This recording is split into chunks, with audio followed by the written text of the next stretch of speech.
Hi, everybody, and welcome back to the podcast. You know me as Sam, and if you're watching on camera today, then you know that we have someone who's been in before. Her name is Judith Nissen. She is the wife and, of course, the better half of Adam Nissen. So, Judith, thanks so much for coming in again. Yay, thanks for having me. Judith Nissen, let me introduce myself. I know you guys have seen me in the past, and I would like to reintroduce myself.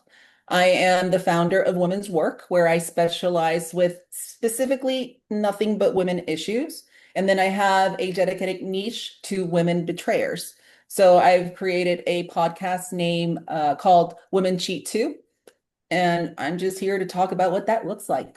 Maybe you could unpack a little bit for the betrayed men who are saying, okay, maybe I can find some gold in this conversation as to what to look for from their unfaithful female. So, what does genuine remorse and repair actually look like on the unfaithful female side?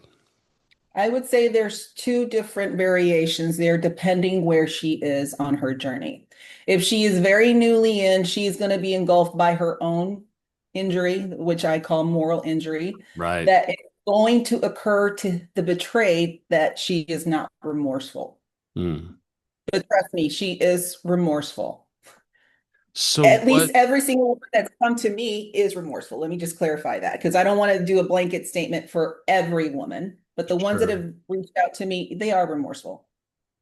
And so maybe when you talk about moral injury, what is so challenging for the unfaithful female when it comes to moral injury? Okay, I have described it to my women as you can only focus on one thing at one time, correct? So if we're focusing on his feelings, his healing, that's where the focus remains.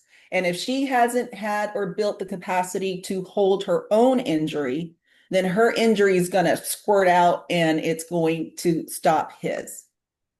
So that's the first thing. Like they need to understand that their injury is their own and their injury is not going to be healed by the betrayed. That's their own responsibility. Because I see it a lot where women come and they're like, well, he is part of this.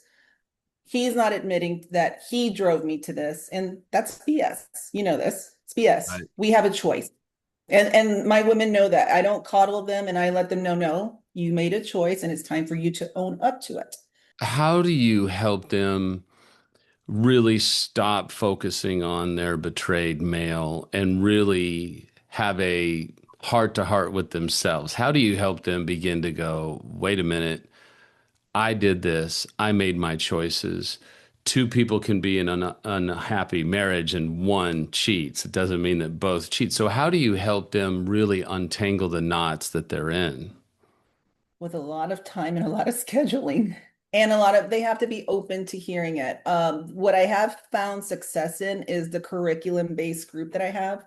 It's step by step, week by week, where we break it down slowly because again every client is different and their capacity is different, so I can say all these things and it might not be soaking through.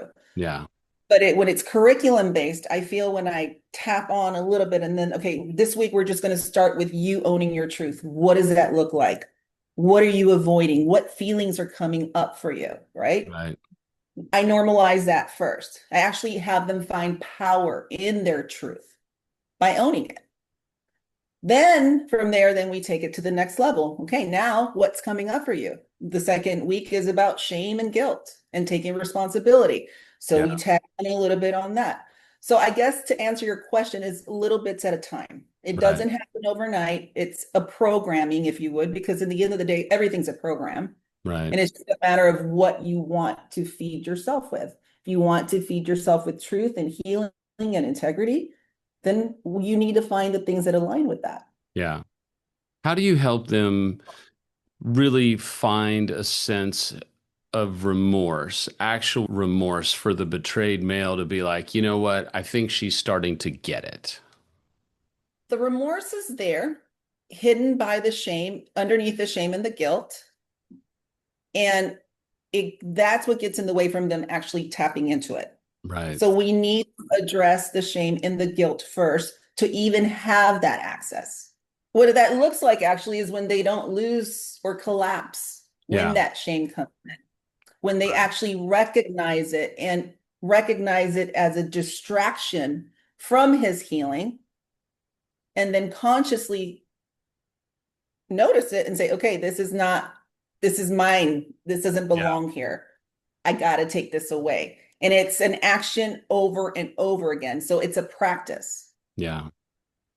Do you find that in that practice that women do ultimately come to the point where they're able to show empathy, compassion, remorse, and stop, as many betrayed men would say, stop defending or moving the target or constantly reverting back to, well, you did this and you did this? Do you see that women actually get there? There's so many people that are out there going, is there really hope that she, in this situation, is going to change and stop defending or deflecting or dismissing my pain as a man?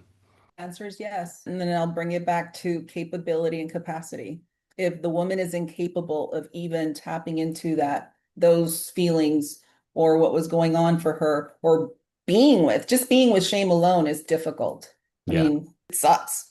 right. So actually getting out of the shame, some people just throw in the towel and they don't want to. And that's what I see over and over again. So to answer your question, yeah, there is for those, because I do have my straight A students that get it and they're doing the work and they are realizing where they're messing things up along the way and catch themselves and course correct immediately and say Yeah, like, oh shit, hold on, I just caught myself defending myself.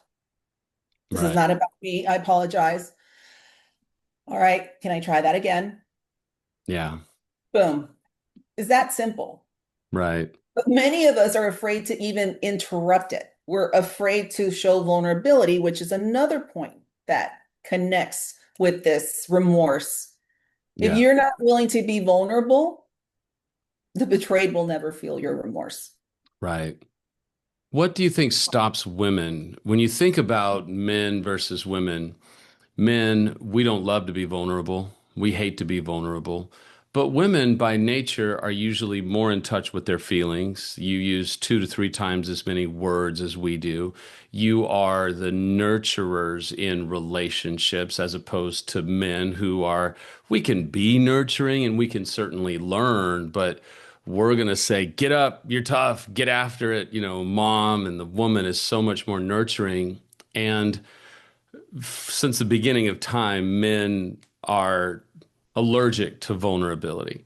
So you would think that women would just be able to step into their vulnerability and be able to talk about their emotions. So where does the blockage come from? And I think it's important because this answer might be able to help the betrayed male kind of realize it's not that she doesn't love me. It's not that she's not sorry. There are other factors that are preventing the vulnerability.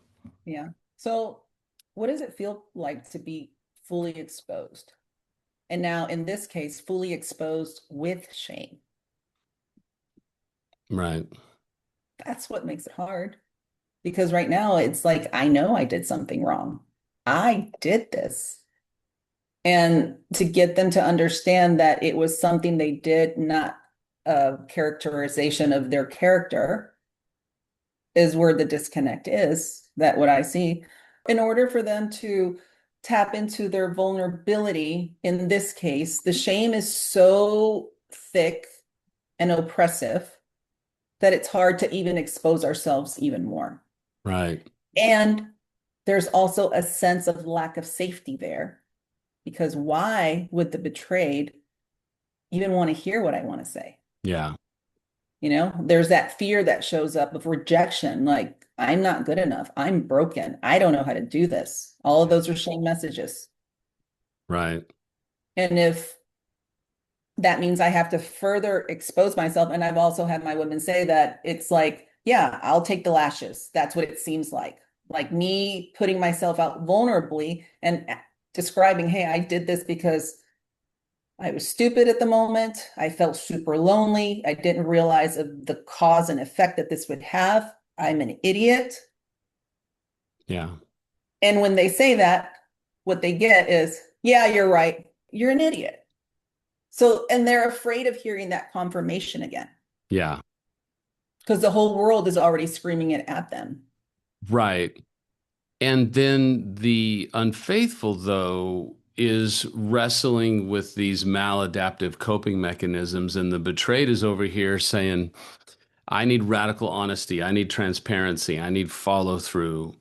I need you to show up when I'm being triggered and when I'm having these reminders, and my world is spinning at a speed that I can't even function. How do you help women be able to realize that that is not your husband being And exactly. excessive or too much? That is how trauma is affecting the male betrayed. How do you help them begin to see the necessary steps that they have to take to get to, for example, radical honesty?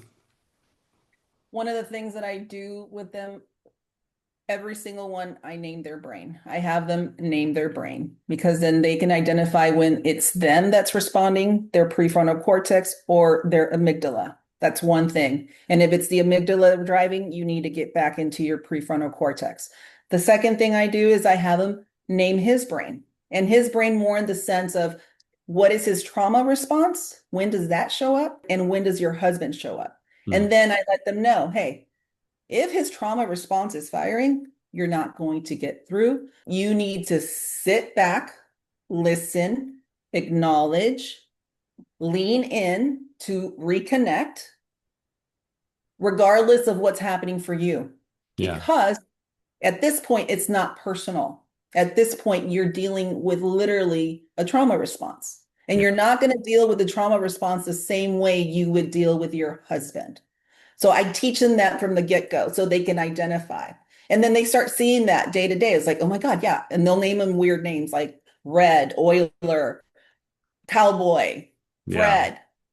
And they'll be like, oh my God, Fred was there the whole time. Like I could tell when Fred was in and out. I'm like, awesome. So that gives them the awareness of where they stand, which then is good because they're present. I need them to be present.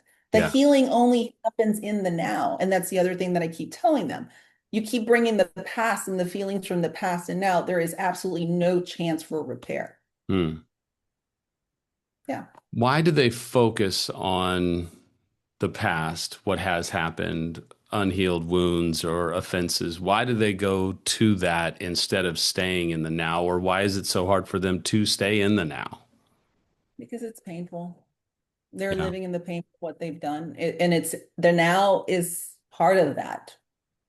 And they don't know how to actually separate and be like, hey, this is now, that was then. The Right. more, and the other tool that I teach them is like, you got to create space between that.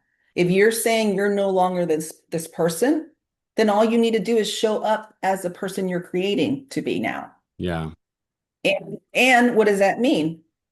Well, the person I'm choosing to be right now does not defend. The person I'm choosing right now speaks honesty no matter what. The person I am right now is not protecting others' feelings because that's how a lot of them withhold or avoid because they're so worried to offend, Yeah. which then is a bigger problem. Like, this person, and then I have them write down, like, what are your roles? What are your actions as this person? I speak truth. I am super transparent. If I'm vulnerable, if I'm feeling something, I speak it. And what I run into is that some of these women don't even know their voice. So even them getting used to speaking all of this is foreign. So we play games. I give them activities to where they can find their voice again in random things so that when it's the time to use it for something like this, it's available to them. Yeah. Yeah.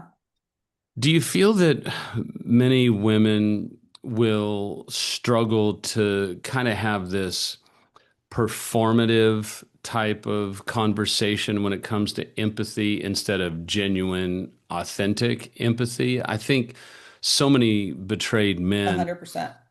are crying out from their unfaithful female, like, listen, empathy from you would go a long way. Even if you can't tell me why you've done what you've done yet, or what was the driving factors, conscious or subconscious, if you could have some empathy for what this has done to me as a man, it would really help me. But it feels like sometimes early on, their empathy is more performative or robotic, not authentic. So, how do you make them make that transition to authentic empathy that really shows, I am sorry for how this has decimated every cell of your being? Yeah, well, I believe that empathy is a skill. It's something that's learned. It's not something that we're born with. So first of all, when the betrayers are met with, why are you not empathetic? Possibly they don't even know what that means. So first I have them identify, hey, this is what it means. This is what it looks like. And then ask the betrayed, what is he needing? What does empathy look like for him? Because we're all different. Yeah, Empathy for me would be coming behind me and just holding me and hugging me, knowing that you're there, just a simple hug. And for others, it's like, no, I want you to get on your knees and say it depends on who you are. yeah, So then that also for me, it inspires the conversation between them where they get to connect. Let's talk about empathy. What does that look like for you? What do you need right now? What do you need me? So that it's not performative. Because I can try and fix it all I want. And I see it all the time because, I coach them and I tell them, like, okay, I give them scripts to start off with because, again, it's a skill. It's not something that we're born with. So this skill is going to take time to master. So I start with prompts. I'm like, okay, when you feel this, this is your prompt. Then as they start doing it, they're like, oh, okay, I get this. And then they get their own wording, they make it their own. So like anything else we do. yeah, You start running, okay, I run this way. And then I was like, okay, no, I want to race. right. You make it your own. And so that I think that's why empathy is so elusive. Because at the end of the day, what is empathy? Yeah, It's subjective. It depends who you're asking. So I think instead of saying, I need more empathy, it should be, hey, I think we should have a conversation about empathy because yeah, this is what I really need. right. Yeah. So, what do you suggest for, as a woman who specializes in dealing with women and unfaithful women at that? What are some things that you could say to the betrayed male to help them hold firm boundaries? Sometimes betrayed men have to be willing to kind of go 10 rounds with the unfaithful female and say, no, that doesn't work for me. That's not acceptable for me. I need you to try again. I need you to understand that if you can't get this, I don't know that there's a future. How do you help betrayed men hold boundaries that are not punitive, but are out of really protecting themselves and protecting their hearts from further trauma and further betrayal? I do get some men. Sometimes I do couples because it helps me actually to see the other side because I can get one story from one and a completely different story when I have both of them there. And I do kind of the same for them. I psychoeducate them of what their wives are going through, Yeah, their moral injury, and how it's affected their brain because they also have a trauma and they are actually double traumatized because not only do they have the trauma they cause to themselves, they have the trauma they cause to the one they love. So I first psychoeducate them. Hey, it might not look this way. She's frazzled. I also tell them a little bit about the brain. You may notice this part of her that's not her, that's her defensiveness, that's her fear, that's her fixing it.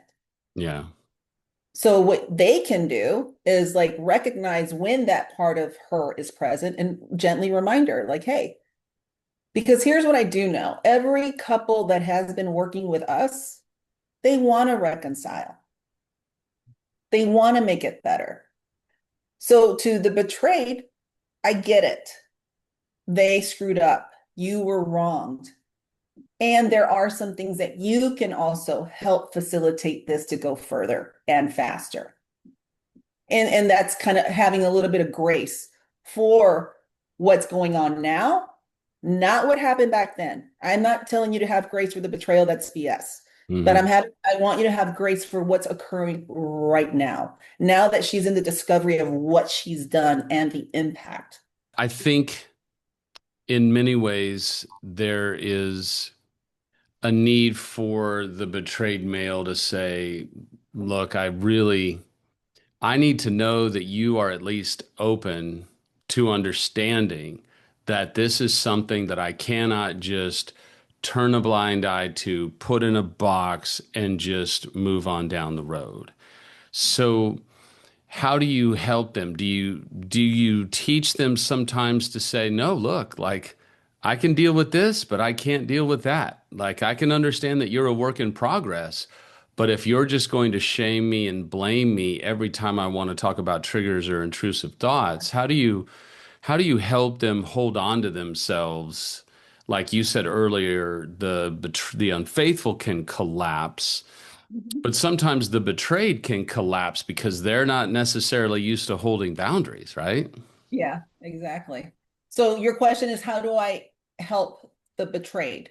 Yes. Okay. Psychoeducation, first of all, and the holding of the boundaries is important. Yeah. And as you know, most of the people don't even know boundaries. So I actually have a boundaries worksheet where we work, it's work.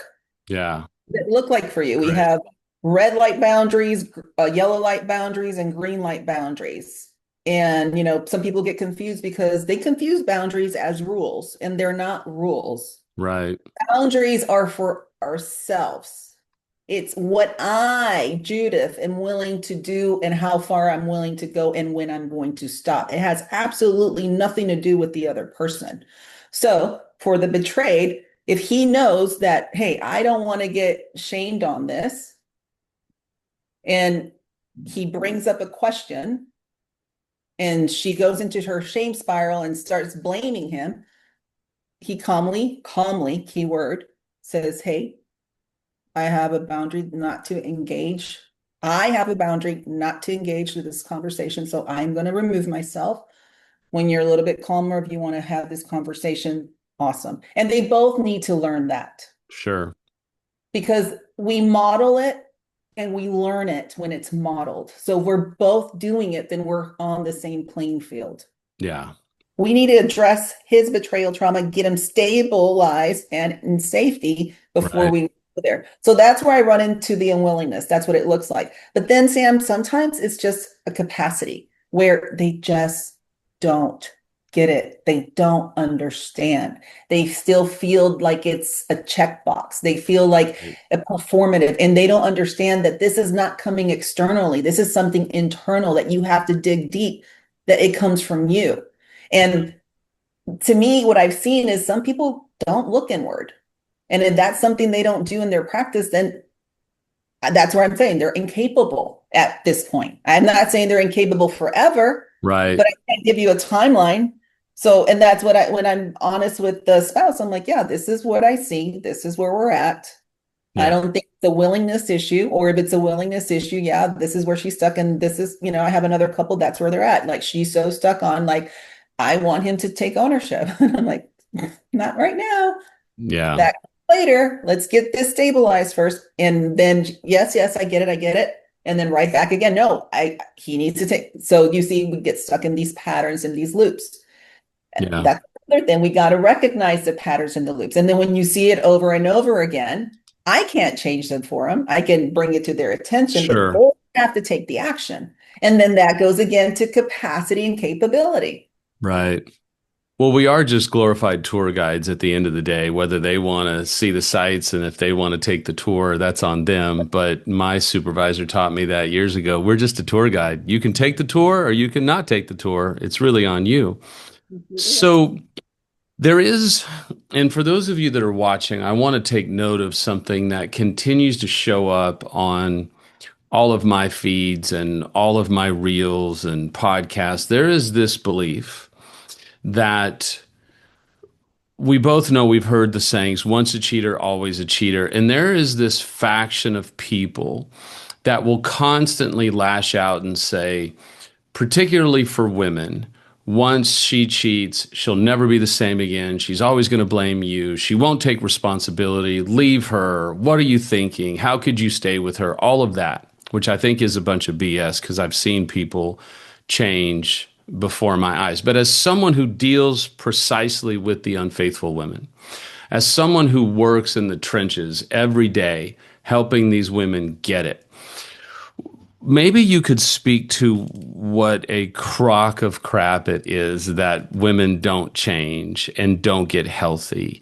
Maybe you could take a couple of minutes and talk about how you do see women change. You do see women transform. They do own it. They do get radically honest. They do get vulnerable and they do take ownership of their choices. Maybe that would be good to kind of wind down with some practical insight of what you see on a daily basis. Yeah, I do see it all the time. And if I had to put a percentage on it, I would say 95% of the women I work with, trust me, they're never going to cheat again. Because the reasons that they were led there was a self-betrayal to begin with. It had absolutely nothing to do with the spouse. They betrayed themselves before they even betrayed anybody else. And when they understand that self-betrayal, there's no going back. Hmm. Why do they Go ahead. self-betray?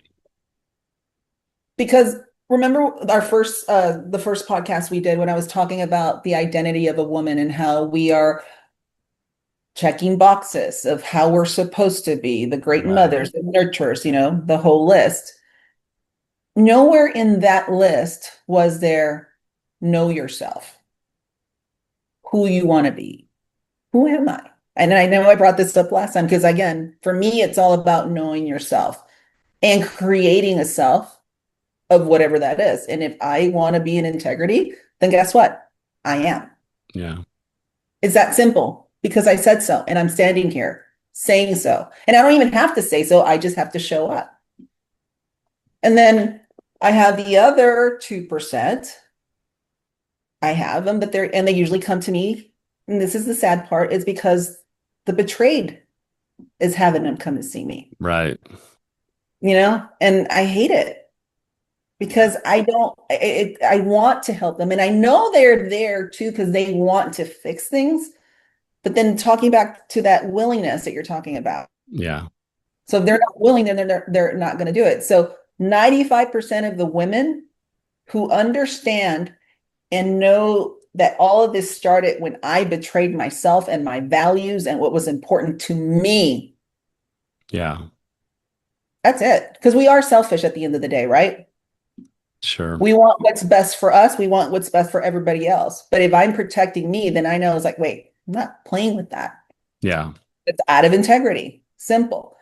When we're growing up and we have all these roles to fill, nowhere was there a role as like, I get to be Judith and I get to create who she is. I had to discover that on my own. Yeah. That's very well put. I think it's a fantastic conversation that kind of opens up the mind of the female unfaithful and what's going on and what's happening inside of them. So if people want to know more, if they want to take one of your courses or groups, or if they want to work with you, if they want to read more information that you have, how do they find you? How do they get in touch with you? Great question. I have my website, womenswork.com. All my groups are listed there. I have two upcoming groups, one in June and the other one, it's not listed there, but the waiting list is there. The best way to get a hold of me is go to the website, fill out the contact form, and I set up a call. We meet like this on Zoom. I get to make sure you're a good fit, to make sure you're willing, because that's the other thing. I do vet the people in my group. Good. I don't want just, I got to make sure, I got to protect them Yeah. because in the groups, I mean, what I see with my groups are amazing. Like a woman that has been suffering alone, imagine, all of a sudden is in a group with 9 other women that is going through something similar to them. All Yeah. of a sudden they have a sisterhood. All of a sudden they have someone they can call if they're dealing with something. Yeah. And I create these online groups where they get to connect and I get to see and we share stuff and you can see them like they're hungry. Right. So I vet you first. I want to make sure that you're ready for this because if you're not ready, I don't want you to taint the space. Yeah, Um, absolutely. yeah, so I want, and so for all of you guys that are wanting to, I want you to ask yourself if you're ready first. And if you're ready, then go ahead and contact me. But if you're not ready, just wait until you're ready. Yeah, that's a And great point. yeah, and then I'm writing a book. I'm not done yet. I don't know if I'm going to call it Women Cheat Too. There's a lot that I want to share, and it all has to do with self-injury, self-betrayal, which then leads us to betray. Yeah. It starts with us. That's great. Well, Yeah. for those of you that are watching and listening, I hope you've enjoyed today. If I can help, you can reach out to me by leaving a comment or emailing me at samshealingpodcast@gmail.com. Judith, thank you so much for just sharing insight and really just giving us the straight truth on what goes on inside the unfaithful female. So thank you again for coming in. And for those of you that are watching, if it's not with me, if it's not with Judith, get help with somebody. I mean, get serious about your recovery because you are worth the investment. And I'm pretty sure your relationship is too. So if it's not us, find somebody because you're worth the investment. Judith, we'll see you again. And thank you all for tuning into the podcast. We'll see you next time. Bye, guys.